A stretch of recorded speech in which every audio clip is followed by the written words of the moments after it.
Alam nyo ba na ang paborito nyong marshmallow na kadalasan iniihaw sa camping, na malinamnam at malagkit, ay hindi lang basta ginagawa sa pabrika? Paano kung sabihin ko sa inyo na may halaman na naging inspirasyon at pinagmulan ng matamis na ito?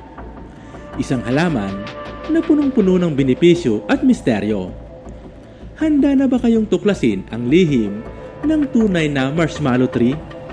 Tama ang narinig nyo mga kaorban. Pinag-uusapan natin ang marshmallow tree o sa agham ay tinatawag na Althea officinalis. Pero teka, ang marshmallow tree ba ay isa talagang malaking puno na may tumutubong marshmallow? Siyempre hindi. Ito ay isang uri ng halaman na tumutubo sa mamasa-masang lugar, karaniwan sa Europa, Hilagang Afrika at Kanlurang Asya.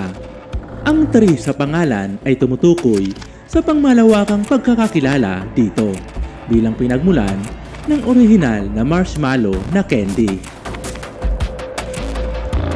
Alam nyo ba na ang marshmallow plant ay ginagamit na sa loob ng libu-libong taon? Hindi ito bagong imbensyon. Ang mga sinaunang Ehipsyo ay ginagamit ito bilang gamot sa ubo at lalamunan. Maging ang mga sinaunang Griego at Romano ay kinikilala ang kapangyarihan nito bilang isang healing herbs. Imagine, noon pa man, alam na ng ating mga ninuno ang galing ng halamang ito. Ang tunay na sikreto ng marshmallow plant ay nasa ugat, dahon at bulaklak nito. At ang magic ingredient, tinatawag itong mucilage. Ang mucilage ay isang uri ng malagkit na substance na nagiging gel-like kapag nabasa. At dahil sa taglay nitong sangkap, ito ay mayroong soothing properties. Parang isang protective layer na bumabalot sa ating mucous membranes na nakakatulong sa pagpapagaling ng iritasyon at pamamaga. Nagtataglay din ito ng demulcent effect. At mayroon din itong anti-inflammatory properties. Ayon sa pag-aaral, tumutulong ito na labanan ang pamamaga sa iba't ibang bahagi ng katawan.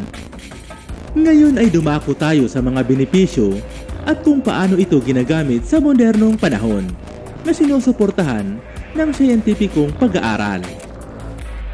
Para sa ubo at lalamunan. Ito ang pinakakilalang gamit nito. Ayon sa isang review ng mga pag-aaral noong 2018, ang mucilage ng marshmallow root ay nakakatulong sa pagpapakalma ng ubo at pamamaga ng lalamunan sa pamamagitan ng paggawa ng protektibong patong. Imagine, parang naglalagay ka ng soothing balm sa iyong irritated na lalamunan. Pangsuporta sa digestive health.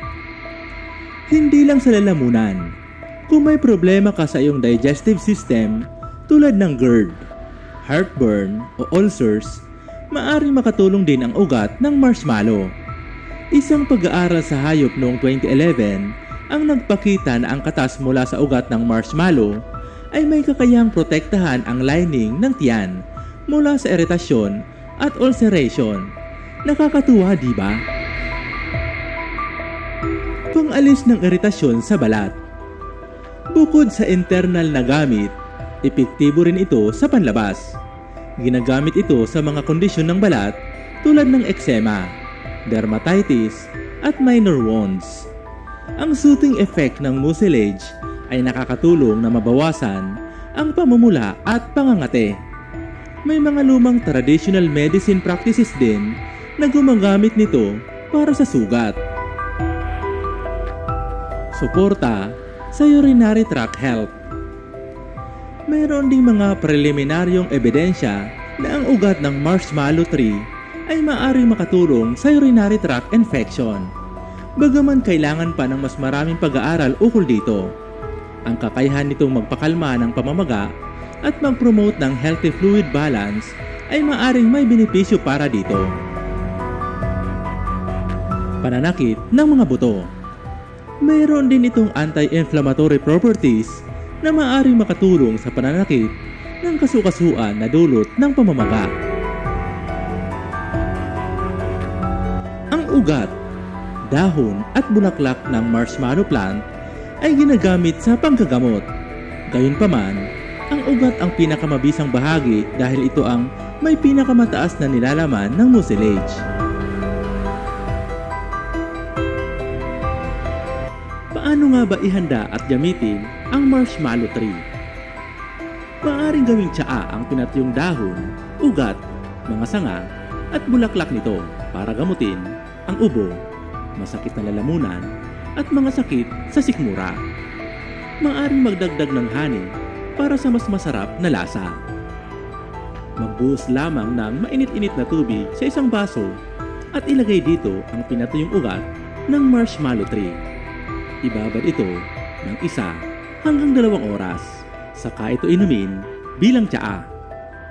Kung nag-iisip ka naman kung saan makakabili ng marshmallow tree, maaari itong bilhin bilang capsule o powder, maging ang pinatuyong ugat, dahon at bulaklak sa online, katulad ng Shopee at Lazada, katulad na lamang ng ginagamit ko ngayon. Bagaman ang marshmallow plant ay itinuturing na ligtas sa pangkalahatan, mahalaga pa rin kumonsulta sa doktor bago ito gamitin, lalo na kung mayroon kang existing medical conditions, umiinom ng gamot, buntis, nagpapasuso, o kung para sa bata ang gagamit. Huwag din ipagkamali ang marshmallow plant sa ibang halaman na may pangalang mallow, tulad ng Malva sylvestris, dahil magkaiba ang kanilang medicinal properties. Hindi rin ito kapareho ng marshmallow candy na ginagawa sa ngayon mula sa asukal at gelatin. Ang marshmallow tree ay hindi lang basta isang halaman na nagbibigay ng pangalan sa ating paboritong candy. Ito ay isang botanical na powerhouse na mayaman sa kasaysayan at puno ng potensyal na benepisyo para sa ating kalusugan na sinusuportahan ng siyensya. Nakatikim ka na din ba o nakakita ng marshmallow tree? Anong masasabi mo tungkol sa halamang ito? Ibahagi ang iyong opinion sa comment section at babasahin namin ito. Sana marami kayong natutunan sa episode na ito. Kung nagustuhan nyo ang video na ito, huwag kalimutang i-like, i-share at mag-subscribe sa channel na ito. Ito pong muli si UCL. Maraming salamat po sa panonood. Hanggang sa muli po. God bless.